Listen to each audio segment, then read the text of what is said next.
Good morning and welcome to Centre Spot TV UK. This morning we are on the ball up in Derbyshire, Glossop, and we are at the home of Glossop North End AFC. A very historical sort of club, which we'll explain a little bit more. But Mike is now going to kick off with some of the stats. Yes, first and foremost, we will announce the winner of the competition. We set you a task earlier in the week, which Simon gave you 3 words, which were Surrey, Derbyshire and Woolwich. So thanks for all the entries. The winner is Hakers10 on TikTok. Little cameo coming up from a VW Polo, just winking his way past.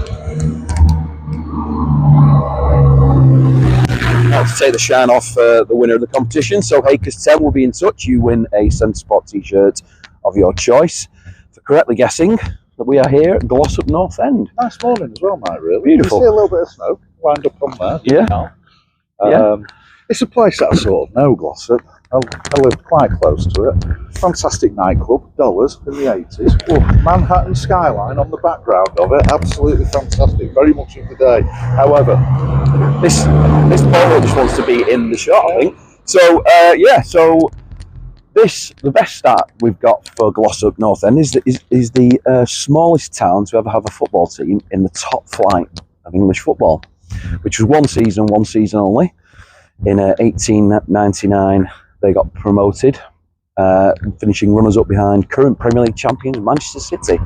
Spent one season in the top flight, and go for it, Simon. Tell us why they were linked with Woolwich. Well, the Woolwich connection is Samuel Hill Wood was an industrialist from Glossop, and he sunk a lot of money into this team before heading off like Dick Whittington in his cat with a knotted hanky on his stick to the big smoke, where he ended up as chairman of Arsenal FC, along with the very famous Norris, and also manager morning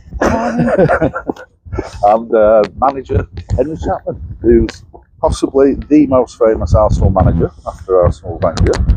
Slip of the I'm tongue pretty there. sure that's why they appointed him in the first place, wasn't He should be called Arsenal Wenger, isn't he? So the famous Highbury Marble Halls and all the rest of it, and the tube station up to there, that is the fella who came from, well, not this ground, because they actually were at a slightly different ground then, but... they played at quite a few. They came here in 1955. And what I love about this, Sam, is the fact that their attendance is registered at 1,301, but only 200 seated. So why not that term an extra one? That one's becoming a little bit thematic in here, isn't it? Yeah. Playing to an audience of one yes. again. I just don't understand how to David Soul. How they can get it's like 1,101 standing, spectators as soon as they get to the 1,302. Absolutely not. No. We're over capacity. But it's a nice kind of ground, isn't it? It's a very typical sort of lower league sort of ground, and you can imagine it's family. I mean, I don't know whether you could actually wear an Arsenal shirt and say for Glossop has got that kind of relationship to it. There's a bit of distance between here. Just a tad. And they actually were called just Glossop when they got promoted to the top flight. Apparently, just to avoid confusion with Preston North End, which is some distance away. Yeah. See why they turned it back. I won't get confused. One's Glossop, the other's Preston. Yeah.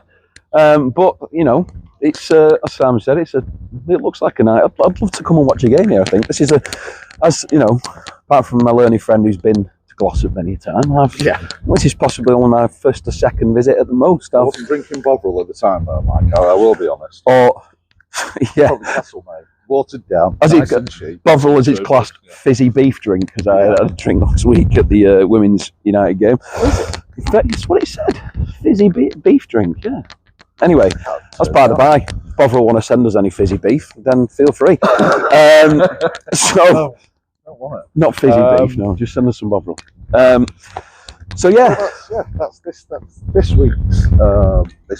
We're going to do it weekly, Mike. I think so. Yeah, so that's this week's little connection to our football, our amazing game, and what we're trying to promote here.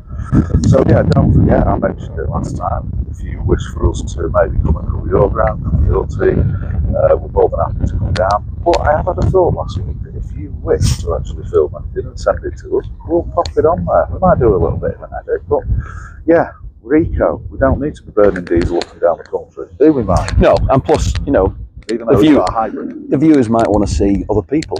I mean, I think we're pretty entertaining, but you never know. We might find someone even more entertaining. What would we call this? What would we call this week by Jim on YouTube? The new gurus of football, was it? He said that Shearer and Lineker are quaking in their boots already.